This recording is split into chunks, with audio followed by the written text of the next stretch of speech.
الا كنتي كتشوفي بان هذاك الشخص كتعطيه قيمه حيت عنده منصب، كتعطيه قيمه حيت زوين، كتعطيه قيمه حيت كتبغيه، كتعطيه قيمه حيت دار معك واحد لو جيست زوين، حيت كتميزو واحد الحاجه، تنتي اعطي قيمه لراسك لانك اكيد كتميزك واحد الحاجه اكتشفتيها ولا مازال ما اكتشفتيهاش، راها فيك. هذا ماشي معناه ان ما عندكش قيمه، هذا معناه انك مازال ما وصلتيش للحاجه اللي تتميزك، ولكن كوني متاكده انك مميزه كيف ما كنتي، كيف ما كنتي طويله قصيره غليظه، ما عمرك تشوفي راسك بالاشياء الماديه اللي فيك. قدري قيمه راسك، يكفي ان ربي اللي خلقك. تخيلي ان الله سبحانه وتعالى القيمه اللي عاطيك ان خلى الملائكه اليوم مخلوقات نورانيه انها تسجد لك انت، غضب على ابليس وطرده ولعنه لانه رفض انه يسجد لك.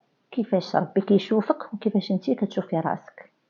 فهمي هذه مزيان ودخليها لراسك بان ربي كرمك وعظمك وجعلك خليفه ديالو في الارض، فكوني خليفه في الارض واعطي قيمه لراسك، انك احترمي الناس واعطي قيمه للناس، ولا فيك اللي يعطي للناس اعطيه وديري الخير، ولكن ما تعطيهش من نقص عندك، اعطيه من فائض عندك، اعطيه وانت عاطيه لراسك، ما تعطيش من باب احتياج، اعطي من باب الفائض. القيمه وتكوني انت عاطيه لراسك القيمه. بغض النظر على الحوايج اللي كيخليوني انا كنعظم هذاك الشخص كيف ما كان، انا ما بغيتش نحدد بالضبط، كنهضر انا اون جينيرال، سواء صاحبتك سواء راجلك سواء شي حد في الخدمه، خالتك ولا عمتك. بعض المرات كيكون شي واحد اللي قريب لنا هكا تنعطيوه واحد القيمه كبيره ونعرضوا عليه ونكبروا به ونديروا ليه حساب وتنخافوا نخسروا هذاك الشخص. الا انت قطعتي هذا الحبل ديال العطاء، هذا الحبل ديال التعلق بهذا الشخص هذا، واش غيلقى شي حد اخر يدير معاه نفس الشيء اللي كديري معاه انت؟